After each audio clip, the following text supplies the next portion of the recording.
Olá, pessoal.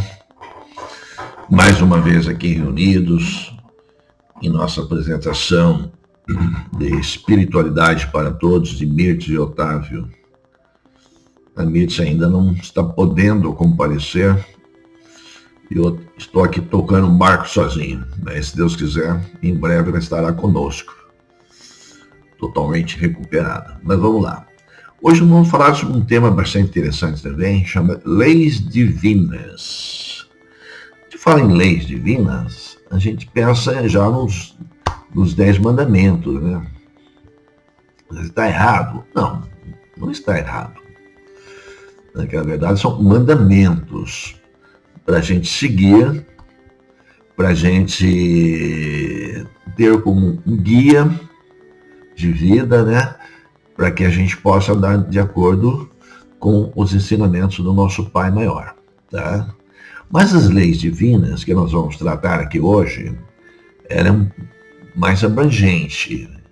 E na doutrina espírita a gente trabalha com isso daí, para o entendimento, né, das leis do nosso Pai Maior e de como funciona todo o universo e como funciona também as nossas condições de evolução dentro das passagens que a gente tem aqui pela Terra, dentro de nossas reencarnações, de nossos aprendizados, ok?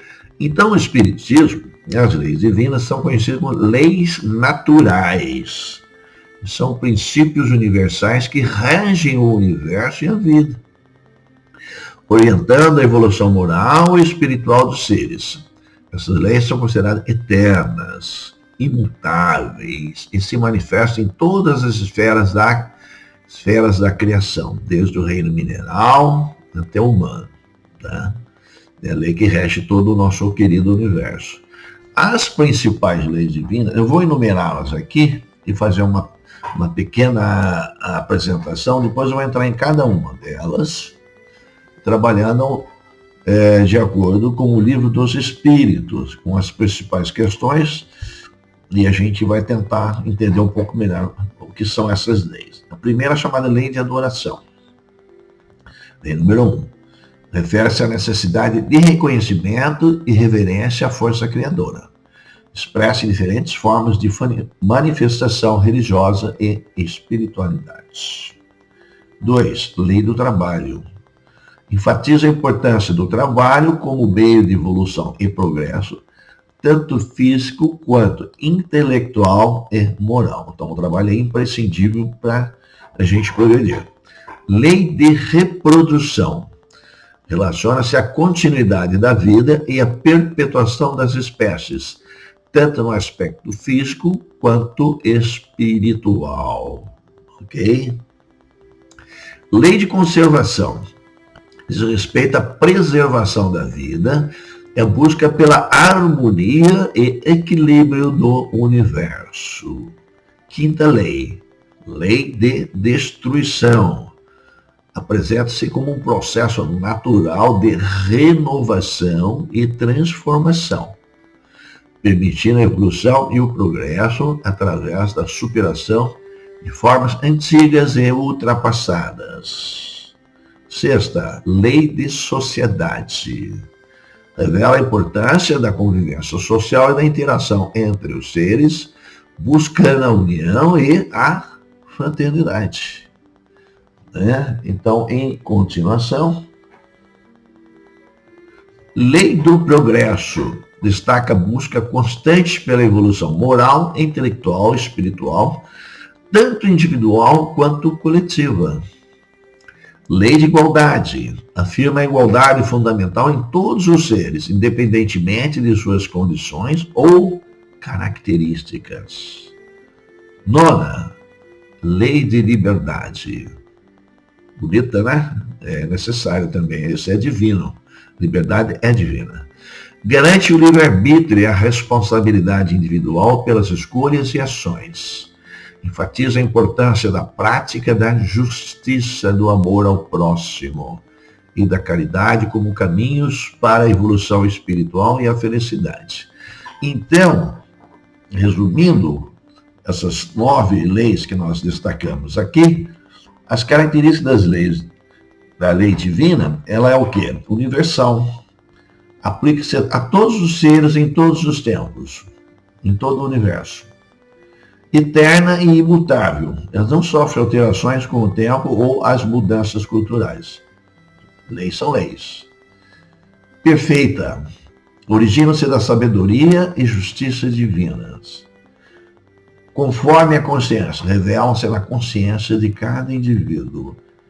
Indispensável à felicidade. Cumprimento das leis divinas conduz à paz e à felicidade. Então vamos ver cada uma dessas leis agora com um pouquinho mais de profundidade, né?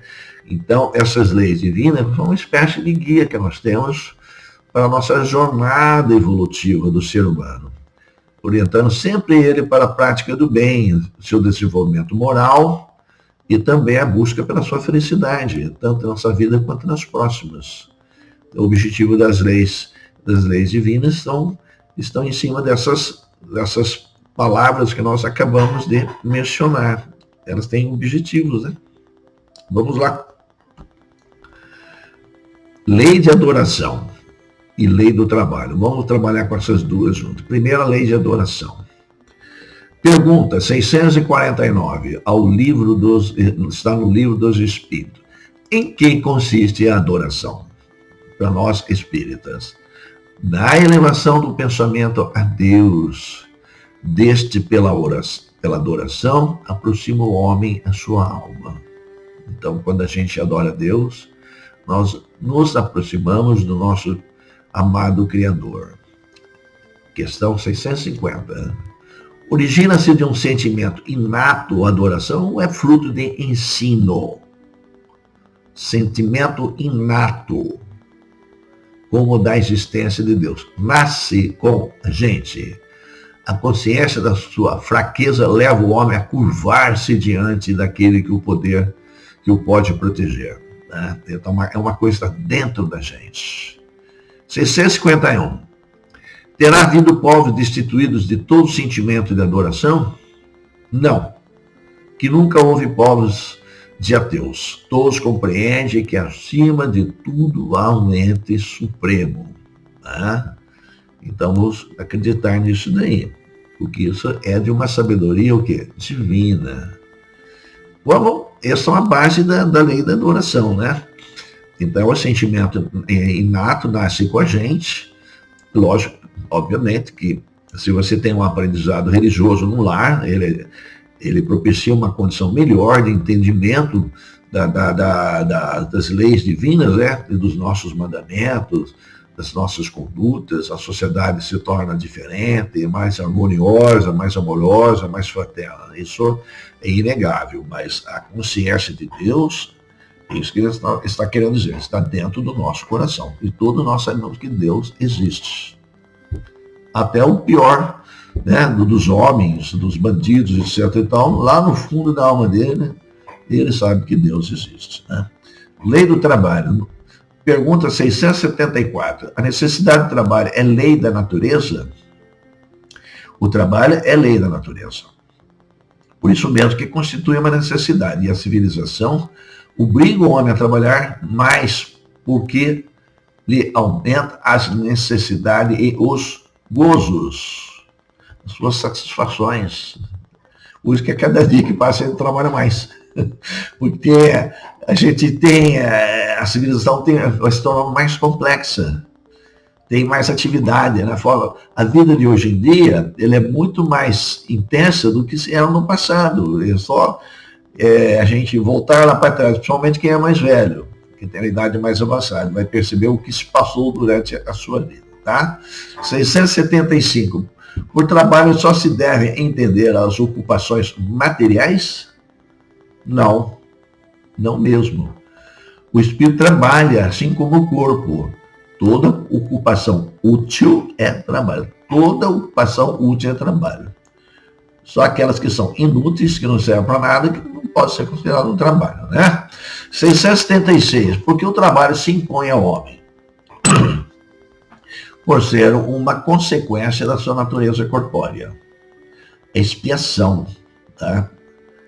E ao mesmo tempo meio de aperfeiçoamento da sua inteligência. Ao mesmo tempo que é uma obrigação, é um sacrifício, é uma forma de ele aperfeiçoar a sua inteligência.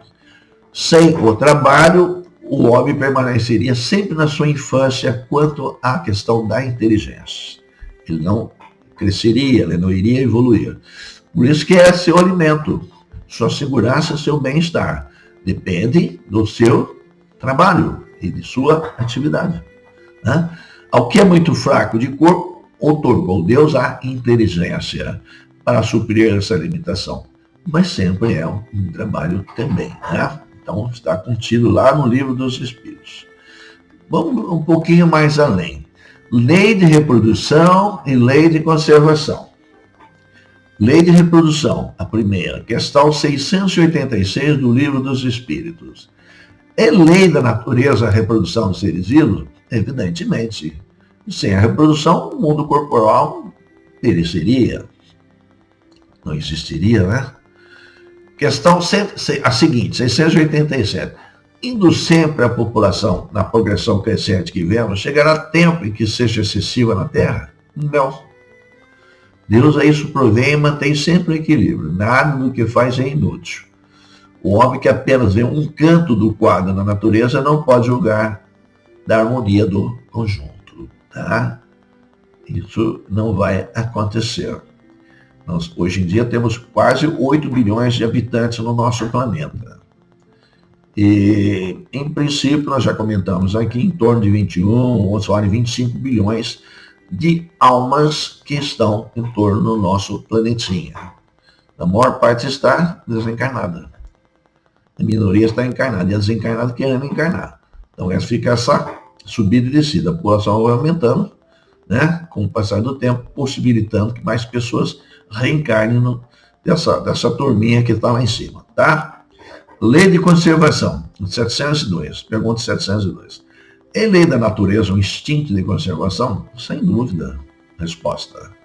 Todos os seres vivos o possuem, qualquer que seja o grau de sua inteligência. Em uns é puramente maquinal, raciocinado, em outros. Por alguns seria como se fosse mais ou menos um instinto, o outro é pensado, né? Raciocinado. A 603. Com que fim outorgou Deus a todos os seres vivos o instinto de conservação? Porque todos têm que concorrer para o cumprimento dos desígnios da providência. Por isso foi que Deus lhes deu a necessidade de viver. Acresce que a vida é necessária ao aperfeiçoamento dos seres. Eles o sentem instintivamente, sem disso se aperceberem. Tá? Então é fundamental a lei da conservação. Alguns pensam, outros agem instintivamente, vamos assim dizer, né? Mas já que tem a lei da conservação, vamos partir para o contrário. Tem lei de destruição. Mas como que tem a lei da destruição? Não temos, acabamos de dizer que tem que conservar, que tem que manter, que tem que ter harmonia, né? Esse equilíbrio com os bens que Deus nos deu, né? Enfim, da terra, da vida, água, da luz, etc. e tal, né? Mas tem a lei da destruição. Então, é lei da natureza. A destruição, aí vem a resposta. É preciso que tudo se destrua para renascer e se regenerar. Porque o que chamar de destruição não passa de uma transformação que tem por fim a renovação e melhoria dos seres vivos. Então, lá no item A, o instinto de destruição teria, desse modo, sido dado aos seres vivos por desígnios providenciais? Vamos lá a resposta, olha lá. As criaturas são instrumento de que Deus se serve para chegar aos fins que o objetivo, que Ele quer. Para se alimentar, os seres vivos reciprocamente se destroem. A destruição esta que obedece ao duplo fim, manutenção do equilíbrio na reprodução, poderia tornar-se excessiva e a utilização dos despojos do envoltório exterior que sofre a destruição. Olha que coisa interessantíssima. Sempre, porém, é apenas esse envoltório que é destruído. E eles é simples acessório, não a parte essencial do ser vivo. A parte essencial é o princípio inteligente, que não se pode destruir e se elabora nas metamorfoses diversas por que passa. O que será que ele quis dizer com isso? Né? Você precisa se alimentar, você não precisa destruir uma planta, você não vai colher essa planta, ela não vai, você não tem que matar, vamos assim, falar de uma forma simples, você não tem que matar a planta, você comer, por exemplo, você não tem que matar uma galinha, um porquinho para você se alimentar. Sim. Então, para compensar. E ele está dizendo no sentido que essa destruição é necessária para que certas populações não cresçam muito. Esse é o princípio da ecologia. Quanto maior o número de espécies, maior o equilíbrio que se contém dentro daquela área. Porque na natureza a gente observa nitidamente isso daí. Tá? Você tem uma vegetação que cresce de uma forma muito acelerada, aí aparece um inseto que se alimenta daquela vegetação. Senão ela ia tomar conta de tudo e acabar prejudicando as demais plantas. Então, existe equilíbrio. Então, assim, essa lei da destruição é necessária para manter o equilíbrio também. Obviamente que não é para ser excessiva da nossa parte. E o que ele diz? O que você destrói é o envoltório. Vamos supor, você vai comer a carne do animal, você está comendo a carcaça dele. Tá? Mas o princípio inteligente, o princípio almínico, o princípio de alma, ele tem? Tem. Essa a gente não come. Isso é de Deus. A gente não tem como destruir isso daí. Entenderam? É dessa forma. Questão 729. Se a regeneração do ser faz necessária a destruição, por que o cerca a natureza de meios de preservação e conservação? A fim de que a destruição não se dê antes do tempo. Toda destruição antecipada obsta ao desenvolvimento do princípio inteligente. Por isso foi que Deus fez que cada ser experimentasse a necessidade de viver e de se reproduzir. Se precisa viver, se reproduzir. Tá? Mas precisa haver o quê? Equilíbrio. O processo da destruição não pode ser desenfreado. Tá? Isso demonstra desequilíbrio. 730. Uma vez que a morte nos faz passar a uma vida melhor, nos livra dos males desta, sendo, pois, mais que desejar do que a temer, o que lhe tem o homem instintivamente um horror daquilo que é motivo se torna motivo de sua apreensão?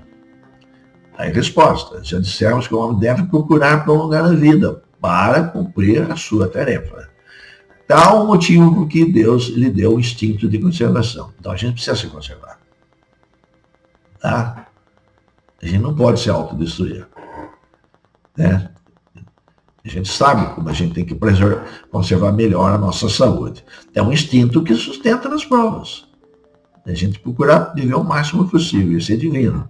A não ser assim, ele muito frequentemente se entregaria ao desânimo também, né? Não quero mais viver, né? Aquela depressão intensa, como a gente vê com certos irmãozinhos da gente, às vezes cometendo suicídio, né? Então essa voz íntima que induz a repelir a morte, ele diz que ainda pode realizar alguma coisa pelo seu progresso. Eu já estou no final da minha vida, estou velhinho, pensando, mas ainda você pode fazer alguma coisinha, né?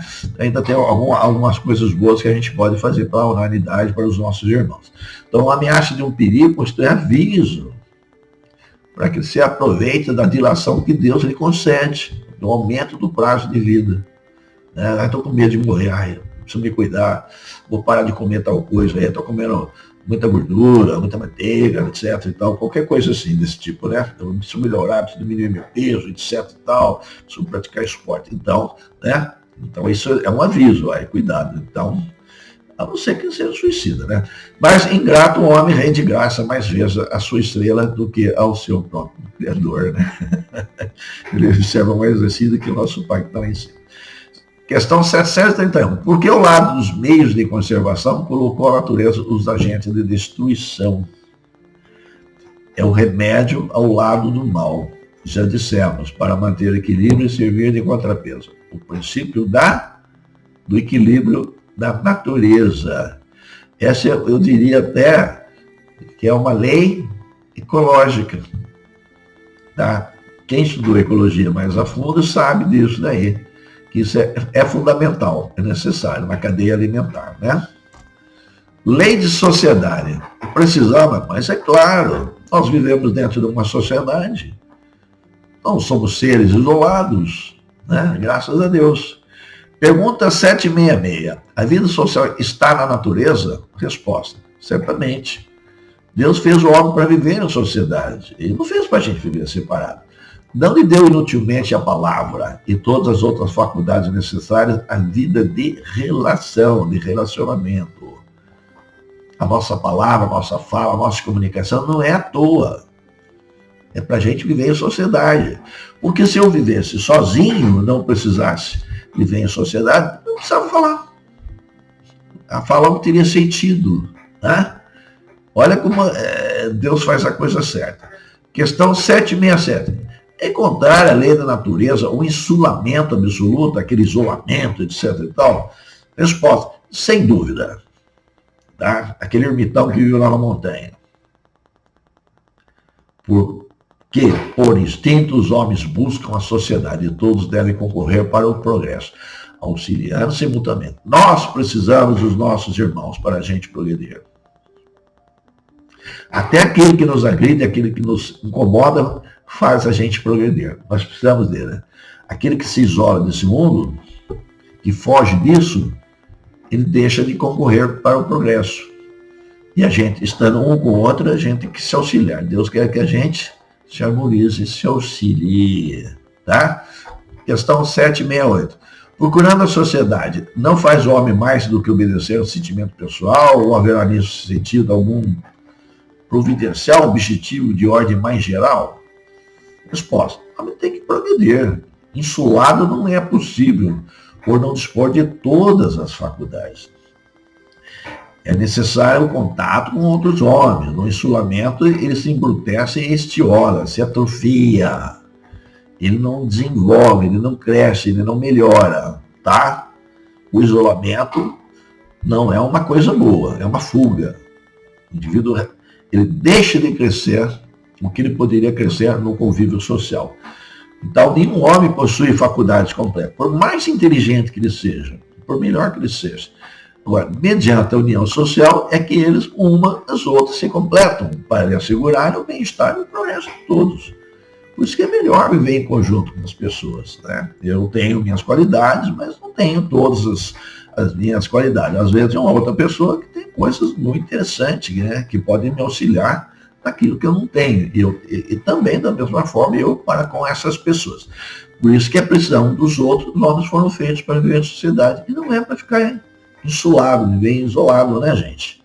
Precisam do outro, né? Lei do progresso. Essa eu gosto muito dela.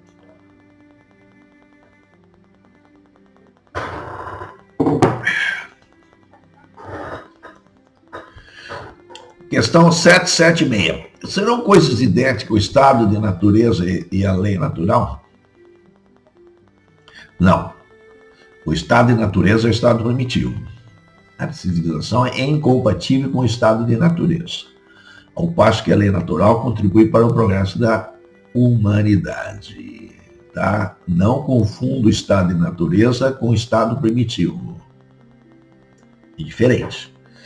No estado de natureza, tá? É a infância da humanidade, é o ponto de partida do seu desenvolvimento intelectual e moral.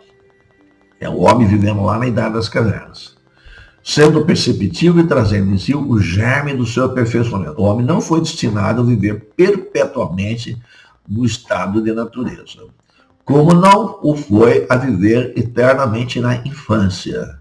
Aquele estado é transitório para o homem, que dele sai por virtudes do progresso e da civilização. Aí que entra a lei do progresso e do trabalho. A lei natural, ao contrário, rege a humanidade inteira. E o homem se melhora à medida que melhor a compreende e pratica. Tá? Nós não precisamos viver na infância, lá, voltar lá no extremo da barbárie, né? Andar seminu, como nós fizemos no passado, aprendendo a fazer o fogo, não tomava banho direito, morria por toda a sorte possível de tudo quanto é tipo de doença. Hoje a gente já sabe como se medicar, tinha um monte de remédio. O que é isso daí? Isso é lei do progresso. Lei do progresso e lei do trabalho andando junto. Hoje a gente tem condições muito melhor do que nós tínhamos no passado. A gente não pode ficar naquela infância da humanidade, tá? Questão 777. Tendo ordem no estado de natureza, mesmo necessidade, isento, se acha das tribulações que para si mesmo cria, né? Que a gente fala, esse mundo moderno está me atormentando, né? Quando um estado maior de adiantamento, então, diante disso, que se deve pensar da opinião daqueles que consideram que esse estado como o da mais perfeita felicidade da Terra? Que queres? A resposta é a felicidade do bruto. Há pessoas que não compreendem outras, só entendem aquilo daquela forma. É ser feliz à maneira dos animais. Os animais também são felizes dentro do seu contexto, né? As crianças também são mais felizes do que os homens feitos, mas a gente precisa progredir. E é ruim progredir? A gente vai ser feliz? Não, a gente pode até sofrer, porque conforme disso o trabalho é uma expiação. Você conquistar o progresso, você tem que se esforçar, você tem que se dedicar, é difícil, é muito difícil, mas à medida que a gente vai evoluindo, essa felicidade maior, ela vai se aproximando, tá? Então, deixemos isso bem claro dentro das nossas ideias, tá? Questão 778. Pode o homem retrogradar para o estado de natureza? Não. Não pode. O homem tem que progredir incessantemente e não pode voltar ao estado de infância. Se progride é porque Deus assim o quer. Tá? Vamos tirar isso da cabeça. Ele não pode ficar parado no tempo. Pensar que possa retrogradar a sua primitiva condição seria negar a lei do progresso. Nós estamos negando a lei do progresso. A gente não pode ficar parado no tempo. Lei de liberdade. Ai, que linda. Principalmente hoje em dia, né? Fala-se tanto em liberdade, né? E até em restrições à nossa liberdade. Estamos aí, então vamos ver se isso é o quê? Lei de liberdade é divina. E Deus que nos deu. Questão 825. Haverá no mundo posições que o homem possa jactar-se de gozar de absoluta liberdade? Tipo, né? Fazer o que eu quero? Não. Porque todos precisam um dos outros. Assim os pequenos como os grandes. Né? Como diz o ditado, né? Do princípio da democracia.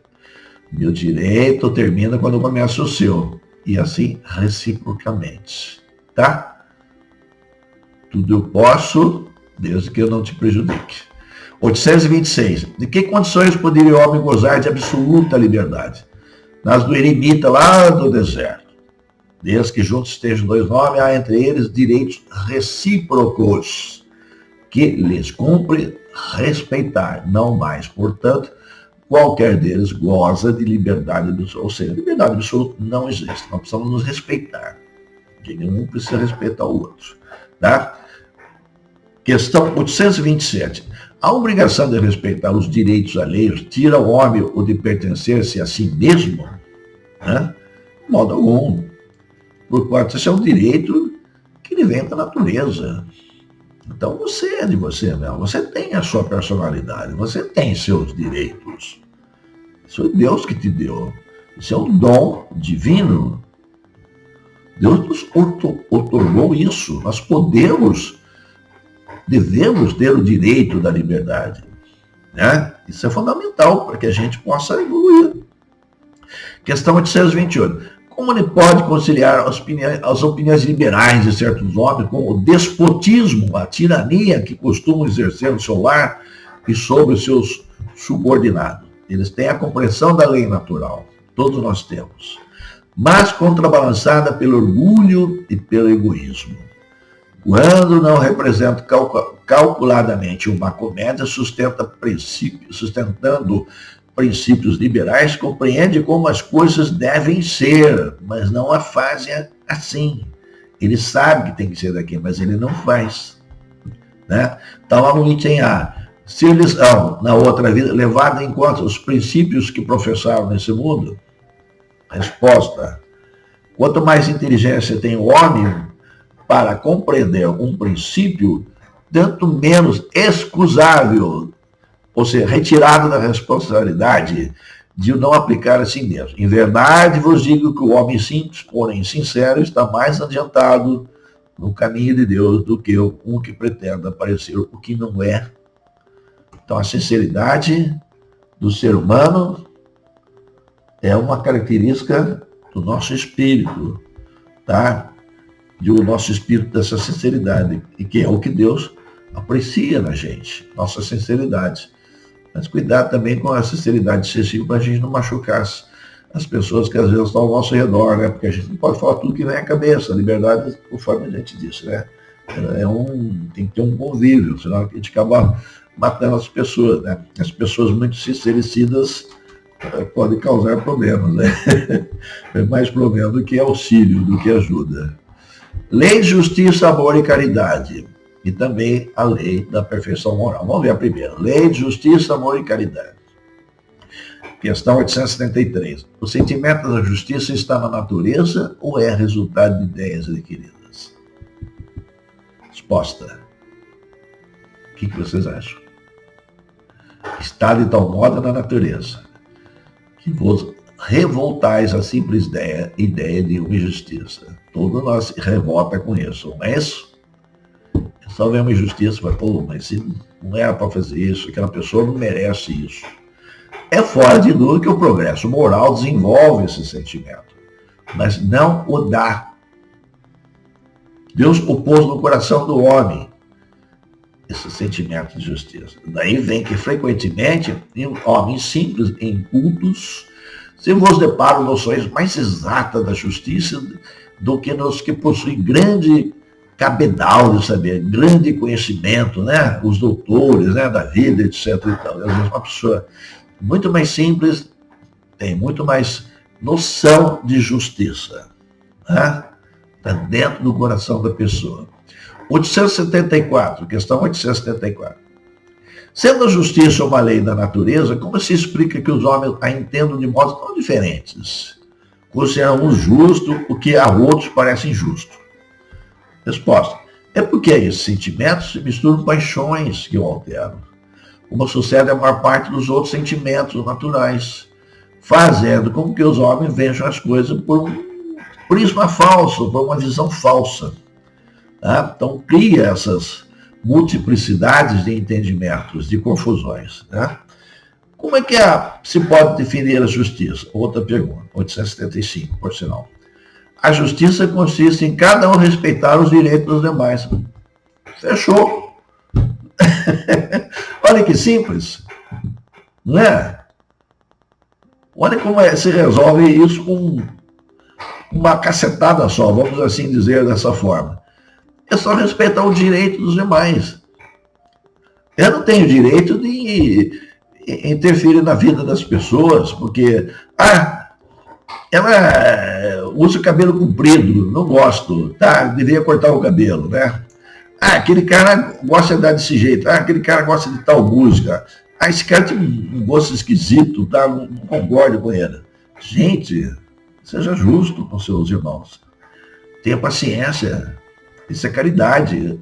Temos que aceitar, tá? Não gosta, tudo bem, não é obrigado a gostar, mas não precisa desrespeitar, tá? Lei da perfeição moral. Nossa última leizinha aqui. Qual a mais meritória de todas as virtudes? Pergunta maravilhosa, hein? Todas as virtudes têm seu mérito, porque todas indicam o progresso no caminho do bem. A virtude sempre que há resistência voluntária ao arrastamento dos maus pendores, daquilo que está nos puxando, tá? A sublimidade da virtude, porém, está no sacrifício do interesse pessoal pelo bem do próximo, sem pensamento oculto. Tem que ser natural, tá? É o sacrifício do meu interesse pessoal pelo seu próprio bem. Tá? A mais meritória é que assenta na mais desinteressada caridade, ou seja, está na caridade. Resumidamente, o que é a caridade? É aceitar o próximo, é respeitar ele da forma como ele é.